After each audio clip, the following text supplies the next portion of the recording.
guys, welcome back to our channel. I'm so excited. I have Alyssa of Simply Quinoa here today sharing her pumpkin pie spice blondie recipe, which I cannot wait to try. They're so good. Yes, so Alyssa and I actually met last year in October. We went like almost a year ago. Yeah, we went to Italy and got to do a cooking classes out there. It was so fun. We both had our moms there. It was so sweet.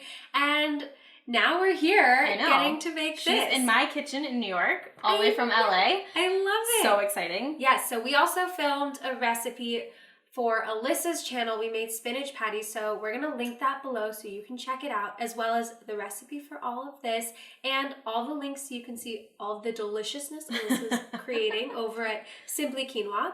So let's get started. Yeah, I'm excited. You guys are gonna love this recipe. Perfect for fall, vegan, gluten-free, and really delicious. So the first thing that we're gonna do is use some coconut oil and almond butter. So this is the base of our blondies. Technically they're almond butter blondies, but we're gonna spice them up with some pumpkin pie spice at the end. But they're really soft and creamy and full of healthy fats. Yes, great brain food. We'll just add our creamy almond butter right into the bowl.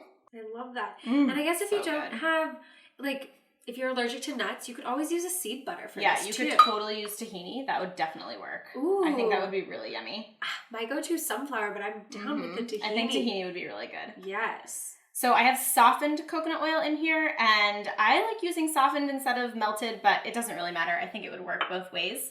And then we're gonna use an electric mixer. You could also do like a KitchenAid. You could probably do it by hand too, but an electric mixer just like beats it together better. You have more air in it and it gets a little bit fluffier.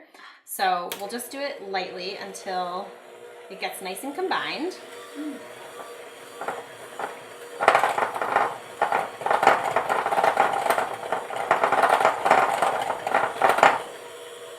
It's just like coconut cream. Yeah, it's like butter. So good. Look at it like dripping off of that thing. Okay. And then we're gonna just add in the rest of our wet ingredients. So here I have 2 flax eggs. This is just to make them vegan. You could totally use regular eggs if you're not vegan. Just 2. You could just use 2 large chicken eggs. Yes. And then we also have 2 tablespoons of maple syrup. Love the maple syrup. It's like caramel. So good. Yes. And then we're also gonna use some coconut sugar. And you guys bake a lot with coconut sugar. I love coconut sugar. It's so good. It's like the flavor of brown sugar without it being so highly processed. Or refined. We really love this. And this I feel like has a really nice caramel flavor. It's definitely not as sweet, which I actually like. It doesn't have that like, I don't know. Sometimes sugary desserts and sweets are just like, they're just like too much. And this is just the perfect amount. So we're just gonna add 3/4 of a cup in here. And honestly, I think paired with the maple syrup, that flavoring, like this is plenty sweet. Also, almond butter is sweet and coconut. So yeah. I know, these are definitely like on the sweeter side of some of the desserts that I make, but they're really good. Sometimes you just gotta indulge, right? And then we're just gonna do a teaspoon of vanilla, which of course just like adds a nice little boost of flavor. Definitely. Just like thinking of like all of the holiday parties I want to bring these too. I know. And you could totally omit the pumpkin pie spice that you'll see we add. It just really gives it like that nice fall pumpkin-y flavor. But you could use any sort of spice or just leave them plain. They're both delicious that way. I'm sorry, but like, come on. Pumpkin pie spice everything. Pie spice everything. I love it. Okay, so we're gonna use the electric mixer again to just beat this all together.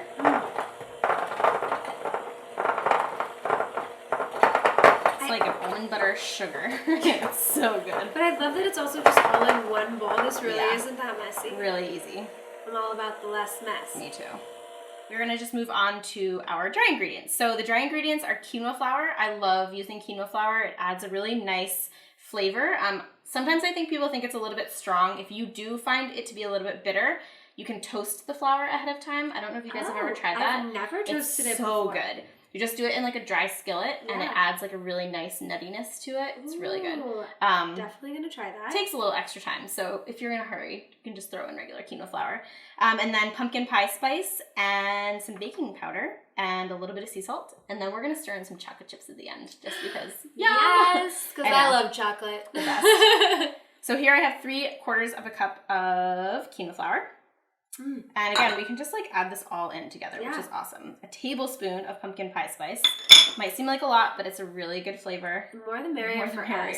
And if you don't have a pumpkin pie spice, like actual blend, you can take cinnamon, cloves, cardamom, and kind of make it yourself. A little bit of ginger, and surprisingly, nutmeg. You have a little pepper in there. It really tastes so good. Yeah.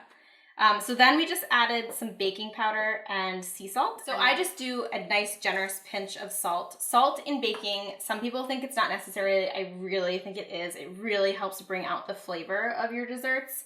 And it might seem weird to add salt into desserts, but you got to. No, it enhances it. I mean, you could even, if you're concerned about the amount of like coconut sugar or maple syrup in here, you can do less and just add a little bit more salt because the salt really enhances all of that. Yeah. And like a good pink Himalayan salt that we're using here, or like a Celtic salt, is really for mineralizing. Yeah. So really great. You feel good about it. And I think if you wanted to make this oil free, I haven't tested it, but if you don't want to have the almond butter and the coconut oil, if you're watching like fat content or anything, I think you could use like a fruit puree instead of the oil. Ooh, applesauce. Applesauce, or pumpkin. Yeah. Or banana maybe. I don't know. I think you could do a few different options. Yeah. Haven't tested it, but I think it would work.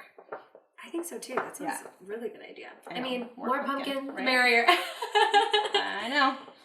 Okay, so I'm just gonna stir this together, and it's gonna feel like it's too dry, but the more you stir, the more it gets all nice in there. Gotta really work it into that almond butter. And sometimes you can just use it with the electric mixer, like you can just stir this together. Best part is the chocolate.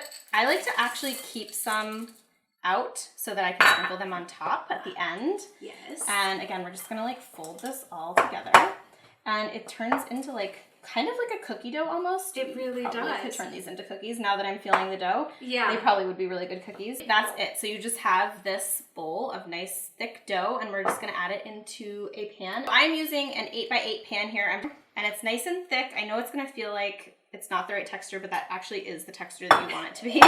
Don't be fooled. This is what you want. Yeah. And then we're gonna use our hands to like, you might have to wet your hands sometimes, but so that it doesn't stick. The dough won't stick to it. We just pulled them out of the oven. They baked for like 25, maybe 26 minutes. They are smelling so good. You definitely want to make sure that you let these cool before slicing into them, because they tend to be a little bit gooey when they're still warm. So we have let these cool for about half an hour, and they're definitely going to be gooey, but they're good like that. Can you slice them up? Yes, we can. So I like to slice them into like, you know, brownie type size, just like little squares. Yeah.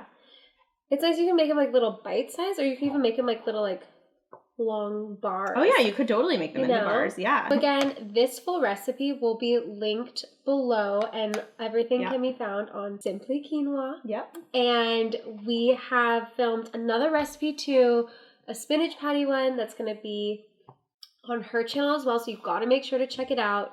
And if you don't subscribe to our channels and hers. Definitely. So you get I hope you guys try these. They are recipes. So good. Yes. Oh my god. Yum. I can't wait. Even though it's looking so good. So good. Look at this. Oh. It's not like as gooey as you'd think. No. Mmm. Good? The pumpkin? Yeah, can you taste it? So good. It's not like so much, and it's actually like, you can see it's like it's like moist. It's like falling apart. Moist, I can't like hold it all in here. But these are so good. The almond butter. I know. I can't wait for you to try this. So good. So good. Thank you so much for sharing this delicious recipe with us. Thank you for coming into my kitchen. Letting us make a mess in here. It's so fun. Yeah, so we'll see you in the next video. Bye, guys.